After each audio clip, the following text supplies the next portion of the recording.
Olá pessoal, tudo bem? Aqui estamos para o curso de Plano de Gestão de Crises Agressivas. Como o próprio nome diz, é um plano que é interessante que a instituição tenha para situações de crises agressivas, né? O curso visa uma solução mais enérgica quando a teoria, a tentativa da crise cesse antes de uma autoagressão ou uma heteroagressão, seja necessário a utilização da força. Então a gente vai dar continuidade e explicações a respeito do tema. A gente muito usa o acrônimo SETA, sensorial. Muitas vezes o assistido ele utiliza de técnicas próprias de tentativa de autorregulação para que cesse a crise. Muitas vezes o assistido ele bate a cabeça na parede, ele se morde, ele se arranha ou a terceiros. Então, o interessante é a gente tentar usar de técnicas de estímulo concorrente que seja tão eficaz quanto a própria técnica dele de se agredir para tentar solucionar. Exemplo, sensorial, tem assistido tem mania de bater a cabeça na parede. Às vezes é uma tentativa também de estimulação própria. Alguém já pegou alguma situação que teve um ferimento, criou aquela casquinha, você puxa, arde, dói um pouquinho, mas em compensação dá aquela coceirinha meio que gostosa, ou você tá com uma picada, você fala assim, gente, não é para coçar, mas eu continuo coçando, que é relativamente prazeroso. Então muitas vezes o assistido tem essa sensação, não é que ele bate a cabeça na parede, dá aquela sensação de formigação, e para ele pode ser um estimulante e ser prazeroso. Então um exemplo que a gente pode substituir um estímulo concorrente, você pegar aquele massageador elétrico que é vendido na internet, em algumas instituições, principalmente camelô, não estou incentivando a comprar em camelô, só dizendo que tem. Ele é um massageador elétrico, você coloca na cabeça do assistido, ele vai começar a vibrar de forma que depois de alguns segundos ele vai causar aquela sensação de formigamento e de conforto. Isso é um estímulo concorrente, é um exemplo, né, para tentar substituir aquela necessidade dele bater a cabeça na parede, porque ele vai ter a mesma sensação de formigamento que vai cessar aquele intuito dele de ficar batendo a cabeça na parede. E depois, posteriormente, numa terapia, a gente vai esvanecendo, vai tirando esse tipo de comportamento. E de evasão e escape. É muito comum que o assistido, se ele estiver entediado, ele não estiver se sentindo seguro no ambiente, ele vai tentar o quê? Evadir do local. E muitas vezes é muito comum, principalmente em instituições de ensino, escola, a tentativa de escape. Se ele não está entendendo a aula, ele não está gostando da aula, o que ele vai fazer? Ele vai tentar sair da sala. E muitas vezes ele vai ter um comportamento agressivo, agitado, porque houve um reforçador que toda vez que ele tem aquele comportamento problema, ele é retirado da sala de aula e aí ele acaba ganhando alguma coisa com isso. Ele consegue sair. Então é um estimulante muito comum, né, a autoagressão, uma vez que ele teve essa crise e ele aprende que se ele tiver de novo, tiver aquele comportamento, ele vai ser retirado daquele ambiente. Então é uma forma, uma estratégia de evasão ou escape. Desde tangível, muitas vezes quando o assistido tem algum tipo de crise, mais uma vez o exemplo de colégio ou tem em casa, fala assim, nossa, ele está agitado hoje, toma o tablet, toma o celular, toma o seu brinquedo preferido, para quê? Tudo para poder ganhar o devido objeto, tangível, ele vai ter algo que ele quer em mãos. Outra situação, ele quer atenção, ele quer chamar a atenção do pai, da mãe, do professor, né, de algum colaborador que ele tenha preferência na atenção. Então ele pode ter esse tipo de estímulo de autoagressão que ele sabe que ele vai chamar atenção e vai ser atendido. Então existe um curso, não, nesse caso eu não ministro ele, mas eu acho muito legal, ele chama ISCA-STB. Existem várias instituições já no Brasil que ensinam esse protocolo, que eu entendo que é um protocolo de comportamentos problema, que a ideia é tentar criar uma técnica de forma que você consiga desacelerar antes do ponto de crise agressiva, ou que você consiga controlar a situação sem ter de usar a contenção física. Então dá uma procuradinha aí, gente, que eu acho que é muito legal, eu acho que é válido. Mas quando tudo falha e a gente de fato precisa da contenção física, que é o que a gente vai aprender nesse curso. Pessoal, aspectos importantes da restrição de gerenciamento de crise. Muitas vezes o operador acaba tentando de utilizar das técnicas de contenção física para se impor. Isso não pode ser feito, tá, gente? Isso aí, em algumas situações, pode ser entendido até como crime, tá? Então, muito cuidado. A contenção física deve ser em última situação, em último caso, se realmente for necessário. Então, o intuito da contenção física é para quê? Preservar a integridade física tanto do colaborador como do assistido. É interessante que é um momento que você seja clínica ou instituição de ensino, né, que aí são as mais comuns, de ter algum tipo de assistido, ou até shopping, parques, ele tem uma estruturação adequada. Você tenha de preferência uma sala específica, uma enfermaria, que você possa em algumas situações levar o assistido, que é o ambiente mais apropriado para que a gente tenha uma opção para lidar com aquela situação da melhor maneira, dentro de um conceito humanizado e respeitoso. É interessante, não é obrigatório, mas é interessante ter algum meio de comunicação alternativa, ou CAA, né? Comunicação alternativa aumentativa. Existem pranchas mecânicas que são mais baratas um pouquinho, ou cards, você imprime algumas imagens básicas e com a legenda, né? Um pictograma com a imagem tipo eu quero, eu não quero, fome, sede, para que o assistido consiga se comunicar, que muitas vezes ele conseguindo se comunicar, ele diminui essa aceleração e essa agitação psicomotora. Eu acredito que 80 a 90% das crises agressivas é justamente pela frustração de não conseguir se comunicar com quem ele quer. Os procedimentos que a gente está mostrando, a maioria é com base, né, em técnicas e legislações americanas, mas no curso aqui aí eu peguei e adaptei as técnicas estrangeiras para o Brasil, respeitando as portarias vigentes no Brasil, tá? Mas boa parte dela vem realmente baseado no técnicas americanas. Vamos lá, dos procedimentos e tipos. Não restritivo, né? Quando a gente fala de defesa pessoal, a gente pegar e de alguma forma se defender de forma que a gente não precise ficar segurando o assistido através de algum tipo de bloqueio de ataque, que se limite a isso, ou em algumas situações a gente pode pegar e utilizar, né, de recursos, né, que seriam raquetes, para ele não se arranhar, ele não ficar se batendo, capacete, entre outros. Mas o que a gente já mostra geralmente no primeiro vídeo é justamente a evasão ou desflexão de força. A evasão é literalmente você sair do ambiente ou se afastar de forma que ele não te alcance, de forma que desestimule o ataque. A segunda situação é desflexão de força. Desflexão de força é redirecionar, né, a força dele de forma que você possa evadir do local em segurança, ou de forma que você posicione ele para dar início à contenção física. Liberações, né? O cuidador deve usar técnicas de liberações de agarrões, puxões de cabelo, mordidas, entre outros. Todas as técnicas têm que respeitar a situação, que é a seguinte: não pode ter nenhum tipo de estímulo doloroso, torção de braço, pressão em articulações, como que eu posso dizer, técnicas policiais, né, ou de artes marciais, jamais, tá?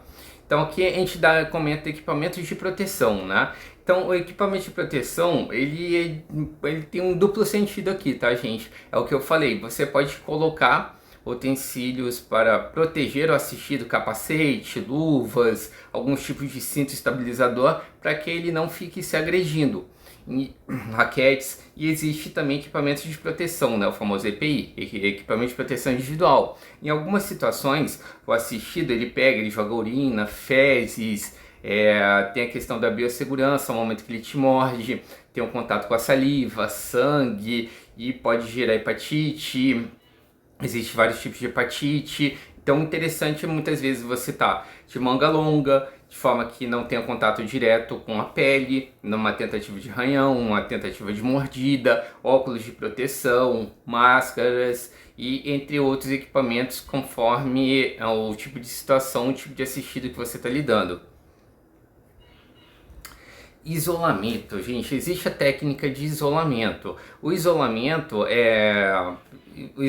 total, completo, é ilegal, tá? Você não pode ter um isolamento, trancar ele numa sala e sair, tá? Isso entende-se como crime. Agora existe isolamento supervisionado. Você colocar ele dentro de uma sala, de preferência um ambiente acolchoado nas paredes, chão, e que você tenha formas de acesso rápido, né, para poder dar assistência ao assistido. Hoje em dia a gente tem equipamento de câmera, né, a gente consegue monitorar por câmera e um botão de pânico dentro da sala. Se você precisar de apoio, de repente o assistido está te estrangulando, como que você vai gritar socorro, né? Ninguém vai te ouvir. Então tem que ter um botão de pânico também. Ou do lado de fora, de forma que tem um olho mágico, alguma forma que você consiga assistir o que o assistido, né, nesse caso aqui vou usar o termo paciente, está fazendo. E a gente tem a preocupação também, né, que ao momento que você coloca ele dentro de uma sala, se ele tiver um comportamento muito agressivo ou de se agredir, de enfiar o dedo no olho, por mais que seja acolchoado, bater a cabeça na parede ou bater nas próprias articulações, pisando nas articulações, então aí é interessante estar dentro da sala com ele. Mas lembrando, tem que ter sempre um botão de pânico e uma forma de auxílio da equipe, né? Se ele for muito forte, é interessante que você tenha esse auxílio. O que acontece? Eu já vi assim, até o comentário foi assustador, né? A gente conversando entre profissionais de saúde, aí uma profissional falou assim, cara, ele estava tão agitado que ele quebrou a parede. Aí todo mundo falou, caramba, né? Eu inclusive falei, caramba. Aí veio outra, mas vocês acham que eu tô mentindo que ele quebrou a parede. Mas também a parede era de drywall, né? Por isso que ele conseguiu quebrar. Pô, mas tenta quebrar uma parede de drywall pra você ver. Isso se você for no karateka, for um faixa preta, até vale a sugestão, tá? Agora se você não for, pensa, gente, para quebrar uma parede de drywall com a mão ou a cabeça é muito duro. Eu não sei o que essa profissional queria, que fosse uma parede de concreto, ele quebrasse o concreto para realmente demonstrar que isso acontece. Eu acho que não precisa, né? Mas é um comentário que infelizmente eu ouvi falar, né? Então vamos lá, dando continuidade. O tempo de permanência e revestimento, iluminação e ventilação deve respeitar regulamentação própria. Né? No Brasil a gente não tem, né? Mas é interessante você criar a sua para a sua instituição. Aqui ele fala a questão da porta, do isolamento, né? Que a gente fala de comportamentos autoagressivos, nunca deixar sozinho ou ficar lá de fora, dependendo das circunstâncias. Contenção prolongada, que dure mais de 20 minutos. O risco de lesão e morte é muito maior. Então é interessante que toda vez que você usar técnicas de contenção física, interessante é que você tenha no mínimo noções de primeiros socorros e suporte básico de vida. Essa situação de contenção prolongada que põe em risco de lesão ou a morte principalmente, é mais em questões da contenção física pronada, ou seja, que ele fica deitado de face para o chão. Isso pode dificultar realmente a respiração e trazer maiores complicações. Nesse curso aqui que eu estou gravando para vocês, a gente vai separar em módulos, tá? Primeiro módulo a gente chama de técnicas verticais, ou seja, somente de pé e defesa pessoal, que é agarrar o cabelo, puxão de cabelo, mordida, chute, soco, são coisas que não deixam de ter uma certa gravidade, tanto para o assistido como para o colaborador, mas de forma que não tem essa probabilidade tão grande de morte, e também da lesão também ela é um pouco menor a probabilidade, mas sempre existe essa possibilidade. Então a segunda forma de contenção que a gente utiliza depois da vertical é a pronada, que é que eu falei que é de cara pro chão. A vertical consiste em manter o assistido de pé ou sentado de forma menos restritiva. Então a gente segue geralmente uma determinada ordem que a gente vai ver à frente. Contenção física, né? O uso corporal para limitar a liberdade de movimento de uma pessoa. Não é contenção física. Tocar ou segurar uma pessoa sem usar força inclui escoltar, fornecer instruções com ajuda física ou outras formas de contato físico que não usam de força, né? Então, que acontece? Alguns entendimentos, alguns protocolos, né? É um momento que você está fazendo a contenção ou a escolta, isso já é contenção física. Em outros entendimentos, a contenção física realmente é somente quando você pega e restringe os movimentos. Aqui no curso a gente entende da seguinte maneira: escolta, né, condução e escolta, indiretamente é uma forma de contenção física, porque você está tendo contato físico com a pessoa e você está induzindo ou conduzindo ele para determinado local. E ao mesmo tempo você está garantindo a segurança dele. Então a escolta ele está uma linha bem tênue entre ser uma contenção física e não ser, tá bom? A gente fala aqui da contenção física, então a gente começa pela contenção física vertical, que é de pé, depois a gente tem contenção física pronada. Em situações mais graves, para situações que estejam perto de passar de 20 minutos ou exaustão maior para os operadores e até para o próprio assistido, a gente parte para a contenção mecânica, que é o uso de equipamentos de limitação física, que ele é um tipo de algema, acolchoada, cintas específicos para a limitação do corpo, onde a gente prende o assistido de forma que o intuito é o quê? Preservar a integridade física dele e do operador. Contenção química é a situação já que, uma vez que ele está retido, né, através da contenção mecânica, um profissional de saúde, órgão de regulação médica, pode fazer a aplicação da medicação, ou seja, um médico ou autorização de um médico para o enfermeiro qualificado aplicar a medicação. Analisando os riscos envolvidos e o nível de restritividade dos 3 tipos de contenção, conclui-se: contenção química é a forma mais invasiva e arriscada das 3, devendo, portanto, ser limitada a situações onde haja supervisão médica direta. Contenção mecânica, segunda na hierarquia, também envolve riscos significativos. Gente, a contenção mecânica, né, ele muitas vezes é difícil dizer, porque existe legislação específica para o ambiente clínico dizendo que somente a medicina, a enfermagem e a odontologia tem essa prerrogativa. Existem exceções também que seriam militares, policiais e outros agentes de segurança. Então o que acontece? Tem uma linha bem tênue que fala o seguinte, que hoje a gente vê na internet, né, nos jornais, que a mãe, o pai, né, o responsável pelo assistido, acorrenta, literalmente acorrenta, pega uma corrente, um cadeado enorme, pado, e prende ele pelo tornozelo, pela perna. Então, para quem tem esse tipo de situação em casa, conversa com a regulação médica, conversa com o conselho tutelar, procure mais informações de como você pode fazer isso de forma humanizada e respeitosa. Eu quero gravar futuramente um nível 3, que seria contenção mecânica para profissionais de saúde e para pessoas que de fato necessitam de alguma forma amarrar ou imobilizar junto à cama, ao móvel, dentro da sua casa, de forma digna e respeitosa, que não agrave a situação mental e física do assistido, tá? Contenção física é a forma menos restritiva, porque teoricamente é algo rápido e de forma que a gente consiga preservar a integridade física do assistido e geralmente ele vai se autorregulando, então com isso aí entende-se que vai durar menos tempo essa situação. Informações gerais, né?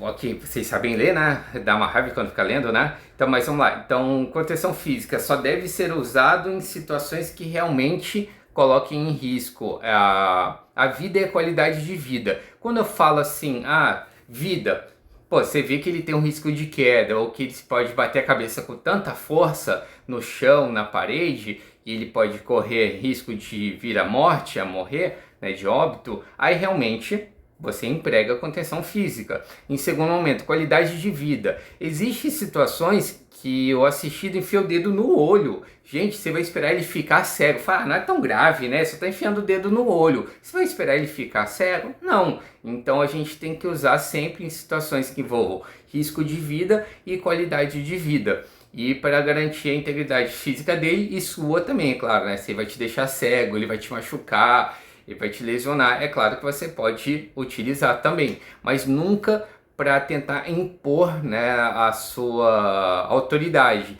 como pai, como profissional. Jamais a gente vai tentar, né, usar da técnica de contenção física para poder demonstrar poder, tá bom?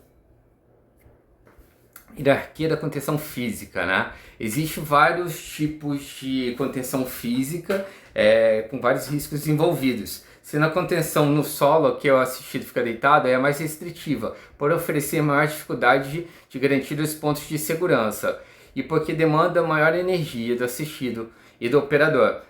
Pessoa que executa a contenção e, portanto, ao terminar, torna mais custoso o assistido voltar à rotina normal. Desculpa, a gente tive que ler, né? Não tinha jeito. O que eu quero dizer a gente usa o pronado, que é deitado no chão, realmente só quando a situação for muito, muito grave, né? O assistido for muito forte, então você vai utilizar de técnicas de contenção pronada, de forma que ele fica deitado de face para o chão. Isso ajuda a voltar à normalidade de certa maneira, porque ele não consegue ver o que está acontecendo ao redor dele, porque ele está deitado ali, a visão dele vai estar limitada. Então diminui a probabilidade de tentativas de ataque, tá? Mas em compensação também ele vai fazer muito mais força para sair, então isso aí pode demorar um pouquinho mais para ele se regular ou voltar à aptidão física que ele estava, porque ele vai gastar muita energia, ele pode desidratar, entre outros.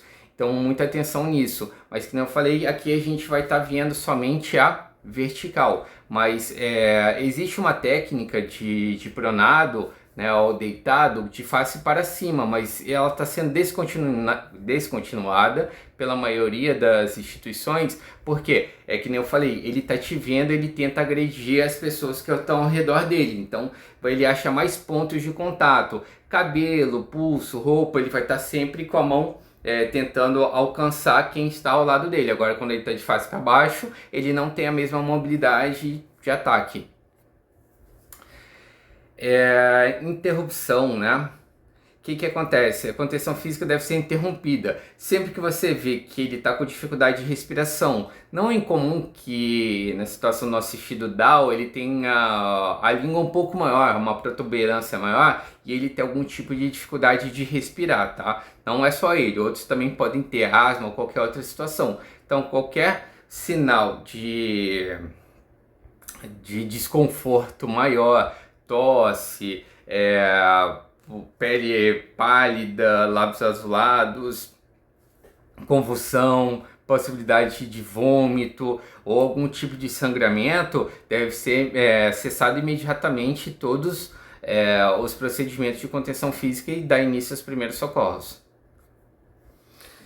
Vamos lá, legislação, né? Ministério da Saúde e Secretaria de Atenção e Saúde. A portaria 324 do Ministério da Saúde de 2016, ela prevê a contenção física para equipes multidisciplinares, que eu comentei anteriormente. Antigamente só existia legislação para o pessoal de medicina, odonto e enfermagem, que incluía a contenção física e mecânica. Atualmente, por essa portaria, a gente encontra legalidade para a utilização da contenção física para equipes multidisciplinares. Outra lei que é interessante a gente seguir é o Estatuto da Criança e do Adolescente e algumas questões também do Código Penal, né? O Código Penal também tem algumas questões que são interessantes a gente está tentando, né? A gente pegar e usar de uso desproporcional da força, né? Que nem eu comentei, para tentar corrigir ou disciplinar, né? Existe a questão da violência emocional, você gritar com o assistido tentando impor a sua vontade, né, ou a sua autoridade. Isso pode ser um monitor, né, de parquinho, pode ser um professor, pode ser um enfermeiro, pode ser qualquer tipo de profissional, né? Então isso aí incorre em crime pelo Código Penal. Então muito cuidado com isso, gente. Princípios básicos do uso da força. Gente, para a gente poder usar o protocolo de contenção física, então isso é indispensável, tá, pessoal? Isso é pilar principal, tá, de sustentação. Então, o princípio básico, a gente tem que ter legalidade, tem que estar dentro da lei. Então, de maneira geral, agora a gente encontra a legalidade na situação da portaria do Ministério da Saúde que eu acabei de comentar para vocês. Portaria 324 de 2016, ela prevê a contenção física. Então, primeiro pilar tá respondido, né? Então, a gente tem a legalidade com base na portaria do Ministério da Saúde. Necessidade. Ele necessita, que é aquela questão que eu falei, ele está pondo em risco a vida dele ou a qualidade de vida dele, ou ele só tem flapping. Se ele só tem flapping, sacudindo a mãozinha, tá girando, isso me incomoda, ou ele tá gritando, beleza, tá gritando, me incomoda, tudo bem, tá me incomodando, mas eu posso ir lá e fazer contenção física nele por causa disso? Não posso. Então a gente tem que ter a necessidade. Está batendo a cabeça na parede, está enfiando o dedo no olho, está batendo nas articulações, ou está agredindo a terceiros, aí eu entendo que é uma situação de necessidade. Proporcionalidade. A gente tem de ser proporcional ao tipo de agressão. Então, que nem eu falei aqui, a gente vai ter a contenção física vertical, né, e a pronada, que é deitado, e a contenção mecânica e a contenção química. Então é claro que a gente vai pegar e já vai logo direto para química. Pegar lá, dar um sossega-leão, dar uma injeção e apaga ele. Tem que ser proporcional à agressão. Então, esse é outro pilar.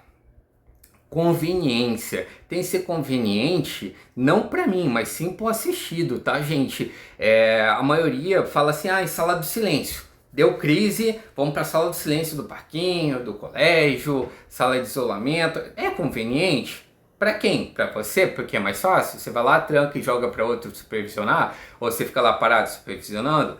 Não, a conveniência é para a situação do assistido. Exemplo, hoje, né, pelo menos a minha realidade aqui em São Paulo, onde você vai, diz que tem sala de silêncio, tem sala multissensorial, ou alguns colégios já tem. Então, se você tem uma turma de 40 alunos, né, aí seu filhinho ou seu assistido lá, você como professor tá lá e ele começa a ter uma crise. É interessante eu tentar sair com ele para uma sala multissensorial ou sala do silêncio e interromper, para não interromper a aula de 40 alunos, de 39 alunos? Depende. Então é conveniente porque às vezes quem já está lá na sala de aula, já convive com o assistido, tem uma oportunidade de aprender a lidar com esse tipo de situação, entender que isso acontece e apoiá-lo de várias maneiras. Então, o que acontece? Se você tenta tirar ele, de repente você não observou que é horário de intervalo ou prestes a dar horário de intervalo, ele está exposto àquela situação, muitas vezes pode ser de alguma forma vexatória, para 40 alunos. Na hora que você sai, tem 2.000, 3.000 pessoas assistindo no pátio. Como que você controla o pessoal filmar e expor isso na rede social? Mas é crime e tal. Gente, é criança, é adolescente, é de menor, infelizmente a internet o pessoal publica de tudo. Então é conveniente eu pegar e tirar o assistido da sala de aula? Tem situações que sim, tem situações que não. Exemplo, o assistido está tendo uma crise no térreo do shopping de 3, 4 andares. Você vai percorrer mais 3, 4 andares, passar por uma multidão para chegar a uma sala sensorial que muitas vezes você nem sabe o que fazer, mas como você está assistindo o curso, eu entendo que você vai saber o que fazer. E você não vai ter apoio. Então, para a maioria das famílias é o que? Fala, não adianta ter a sala sensorial, porque eu chego lá, não tenho apoio nenhum, não sei o que fazer. É mais fácil o tempo dele chegar no carro, ir embora para casa e fazer o que ele acha que dá certo, do que ele atravessar o shopping todo para tentar pensar se vai dar certo, para depois, se não der certo, ir para casa. Então, ao momento que você fazer esse curso, entendo que você vai poder usar desse recurso de sala do silêncio. Vamos lá, Código Penal, justificativa ou causas de exclusão de antijuricidade que ampara legalmente o uso da força. não há crime quando a gente pratica o fato em estado de necessidade. Gente, lembra, estado de necessidade. Às vezes o assistido não é nada seu. Você tá passando, ele tá lá socando a cabeça na parede ou tá quebrando tudo, o patrimônio de alguém ou seu patrimônio. Entende-se que você tem autonomia legalmente dentro desses critérios: legalidade, necessidade, proporcionalidade e conveniência, de ir lá e intervir. Então ele é excludente de ilicitude. O que é excludente de ilicitude? Você não vai responder civil e criminalmente por aquele ato, porque você está amparado em lei, você estava no estado de necessidade. Legítima defesa, já diz, né? Tá te cobrindo de pancada, né? Tá te machucando, tá doendo. Legítima defesa, é claro que você pode empregar a contenção física. Eu entendo como legítima defesa de terceiros, né? Você tem um filho, vem outra criança e começa a puxar o cabelo do seu filho, bater no seu filho. Você vai ficar, é criança, não pode tocar. Não é bem assim. Você tem que tomar alguma medida, entendendo que às vezes o maior responsável também não sabe o que fazer, não sabe fazer um desengate de cabelo, de puxão, de mordida. Você pode intervir. Em estrito cumprimento do dever legal do exercício regular de direito. Ou seja, você é vigilante, você é bombeiro, você é enfermeiro, dependendo da sua atividade profissional, você sim pode e tem autonomia para isso.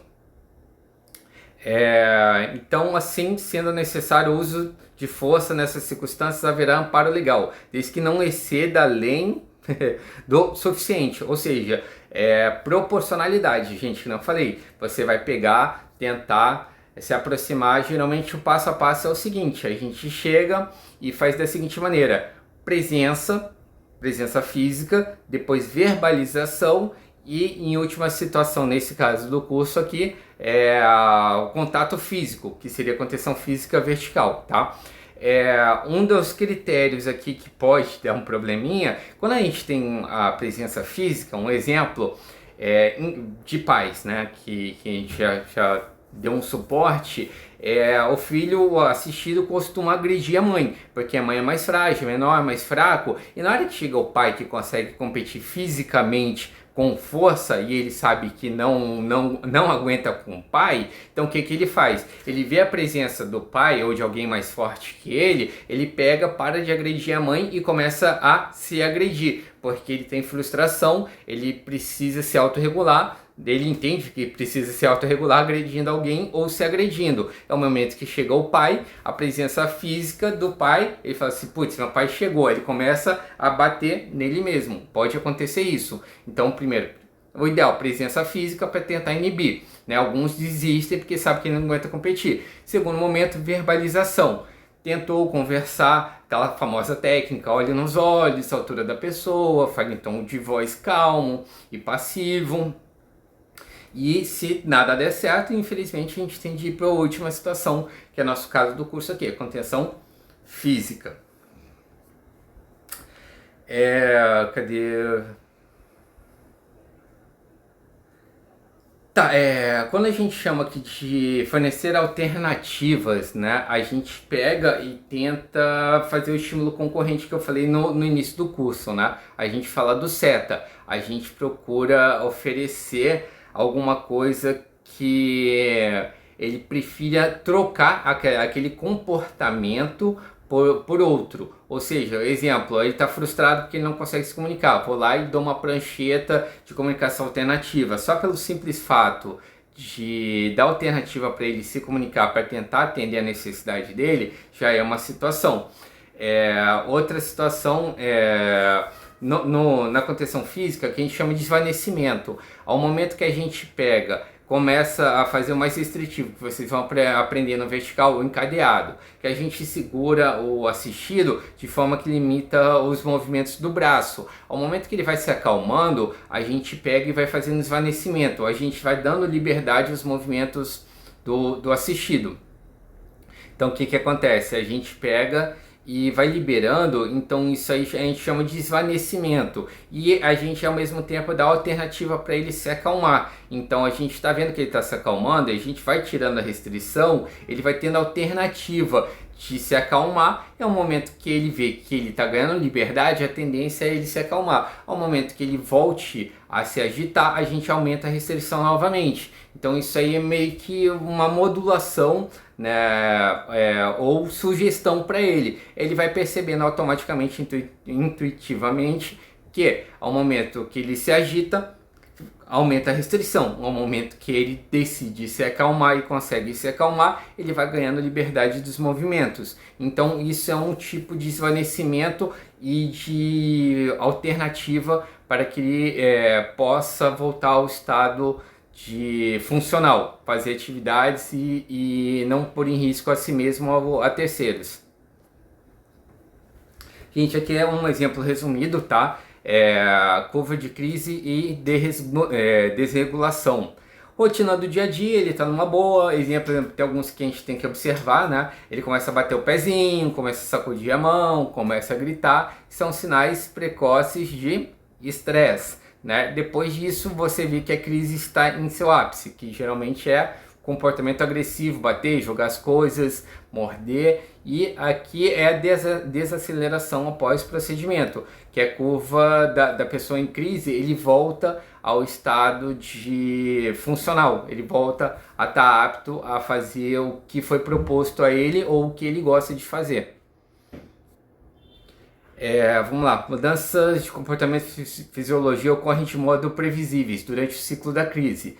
O que eu falei, funcionamento estável, estratégico de prevenção. A gente vê que está se agitando e não está gostando daquela tarefa, a gente pega e muda e dá algo prazeroso para ele. Pré-crise, estágios de desaceleração, presença física, contato verbal, né? E em última situação, que a gente já pula por 3, procedimentos de intervenção em crise, né? A gente pega, faz a contenção física, o pós-crise, estratégia de reintegração, né? Geralmente hidratação, né? Dar líquidos para ele se reidratar, alimento, ambiente tranquilo e opções de atividade para ele não ficar ocioso e escalonar novamente. Pessoal, aqui é um contato, meu Instagram, né? Mas eu acredito que quem está vendo já tem meu Instagram. Fica aqui o pedido para vocês, né? Pedido e agradecimento. Agradecimento para vocês ficarem até esse momento comigo aqui, né? E é uma palhinha que esse aqui que eu vou colocar no Instagram, né? E peço a vocês que são pais, se você tem um filho que tem agitação psicomotora, indiquem esse curso para o colégio. Se vocês têm uma clínica que seu filho trata e tem esse comportamento e a clínica não está sabendo lidar com esse tipo de situação, não sabe te instruir além da teoria de conversar, indica esse curso para eles, né? A gente vai fazer um valor social, né, desse curso, né, online, de forma que você possa ajudar o assistido. E fica também a pergunta aqui também, gente. Quem tem interesse em fazer um curso de instrutor? Meu intuito de fazer esse curso é mais para poder propagar o conhecimento, a luz do conhecimento, para as pessoas que realmente necessitam, né? Mais familiares, mas também não impede os profissionais de fazerem também, que também é o intuito, porque eu sou autista, eu tenho um filhinho autista, e que mais me estimulou a procurar esse tipo de conhecimento e esse curso foi, eu estava numa clínica com meu filho foi lá e deu um mordidão na mão da psicóloga, e a psicóloga não sabia o que fazer. E olha que ela que era supervisora. Eu falei, gente, se a supervisora não sabe o que fazer, eu como psicólogo não sei o que fazer, a clínica especializada que estou contratando não sabe o que fazer, só me resta correr atrás. Corri atrás, achei curso, estudei, me especializei, continuo me especializando, mas minha área de atuação mesmo é psicologia jurídica e avaliação psicológica. Eu tô com um pezinho no TEA justamente porque meu filho tinha esses episódios, né? Então não é o meu intuito continuar me especializando tanto, uma vez que meu filho está evoluindo nos tratamentos, mas eu também não quero deixar à mercê da sorte as famílias e profissionais que precisam desse curso. Então, quanto mais gente puder fazer esse curso de instrutor para multiplicar o treinamento gratuito, pago, voluntário, para mim é indiferente. O intuito é que ajude a comunidade neurodivergente a solucionar esse problema da melhor maneira possível, né, para assistido e para as famílias, tanto para sofrimento profissional, financeiro, tudo mais. Então, se você tem interesse em fazer o curso de instrutor, me fala, né, me chama no Instagram, monta uma turma, monta uma equipe, me chama, né, mas se você não quer fazer o curso de instrutor só de aplicador, tudo bem também, para pais, para mães, para colégio, para clubes, para onde você vê que acha que tem essa necessidade, ou você indica para fazer, ou até mesmo faça a doação do curso. Eu particularmente atendo algumas ONGs, né, de forma gratuita e voluntária, porque eu sei que é pessoas em vulnerabilidade social e não tem condições de pagar um curso desse, mesmo que seja R$ 150, que é a média que a gente quer cobrar. As pessoas não têm, dizem não ter, né? Tem gente que prefere gastar com cachaça, isso aí no mês, ou no dia, ou na semana, mas não gasta com filho porque o plano de saúde tem que pagar. Infelizmente, plano de saúde não paga curso, até onde eu sei não paga. Então, gente, pensa nisso. Se você tem um filho que tem algum tipo de agitação psicomotora no colégio, pergunta para o colégio, o que vocês fazem, como vocês fazem, falem, né? Expliquem que existe técnicas, não precisa ser comigo, tem outros profissionais tão capacitados quanto eu, né? Procurem um profissional para ajudar vocês, né? Mas puderem dar preferência e ajuda para a gente, esse apoio eu sou grato. Pessoal, desculpa, o curso pode ter ficado um pouco longo aqui, né? Mas o intuito é tentar ajudar. Tá? Esse aqui é uma versão gratuita, tá? Do curso aqui no Instagram, da parte teórica, e com medida possível a gente vai soltando alguma coisa no Instagram de forma gratuita também de técnicas, mas a nossa preocupação é que pessoas que não sejam apropriadas desse tipo de conhecimento comecem a empregar, tentar replicar de forma desorganizada e de alguma forma gerar algum dano. Mas tá aí meu contato, gente, mais uma vez grato pela atenção.